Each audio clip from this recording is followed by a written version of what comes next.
under wraps for nearly half a century? Short of the Navy throwing open the doors of the Montauk installation or giving serious journalists access to all of their World War II research files, there doesn't seem to be any way of corroborating Carl Allen's story or Al Bielek's incredible memories. If past government responses to questions that touch on UFOs is any indication, nobody will see the inside of Montauk or the Navy files anytime soon. But could there be a more rational explanation for all of this? Let's go back to a newspaper article Carl Allen said tripped his memory of seeing the Eldridge. Several city police officers responding to a call to aid members of the Navy Shore Patrol in breaking up a tavern brawl near the U.S. Navy docks here last night got something of a surprise when they arrived on the scene to find the place empty of customers. The Shore Patrol arrived first and cleared the place out, but not before two of the sailors involved allegedly did a disappearing act. They just sort of vanished into thin air, right there, reported one of the frightened hostesses, and she added, "I ain't been drinking neither." But there is another version of this story. A man by the name of Edward Dudgeon claims to have been there, and he gave a very different account.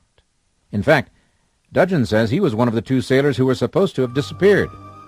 It's not very complicated. A couple of sailors were bragging about new equipment on their ship, and someone told them to shut up, and a fight broke out. Two of them, Dudgeon said, were underage, so as soon as trouble started, the waitress hustled them out the back door and claimed they'd never been there. That would explain the sailors' disappearance. But what about the ship itself?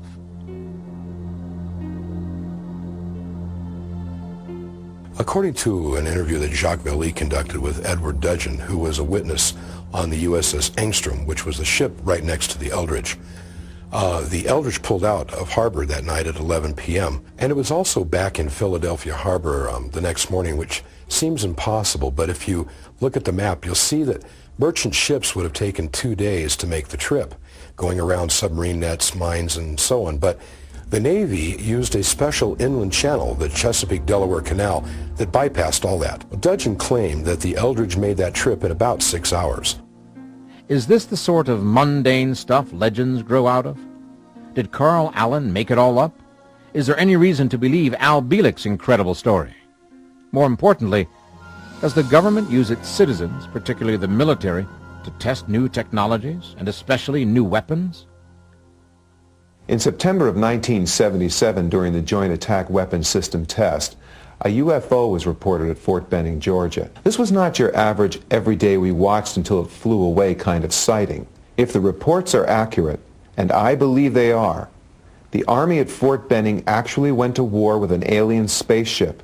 I have just arrived at the 1st Battalion Post, Fort Benning, Georgia, and I was assigned to Delta Company, 1st Battalion, 1st Infantry. Suddenly, I heard this rushing noise. I looked across and I saw a white ball of light hovering over the Charlie Company.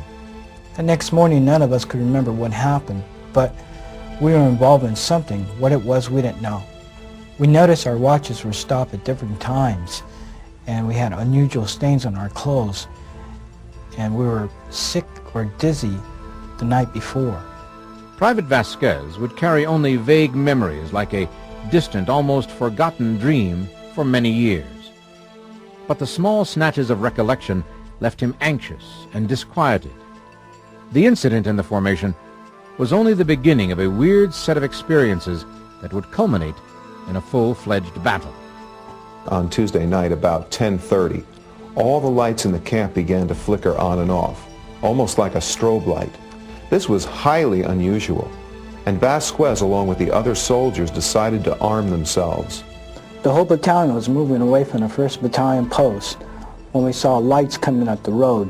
There was a general, the gunner, and a driver in a jeep. I thought the problem was electrical, but the general ordered us to move down the road just in case. Then a bright searchlight scanned across us from behind the trees. I thought this was some kind of military test, but I never seen anything like this. An Alpha and Bravo company ran across the field and drew fire. It wasn't tracers, but small balls of white lights hitting the men. I was firing my M16 into the tree line, and I could hear my bullets hitting something. But it had no effect. Those balls of white lights kept on coming. Then a chopper showed up and began firing at the object. Whatever the chopper fired didn't cause an explosion. It just hit with a thud, and the chopper was hit by a ball of white light, and it started to go down.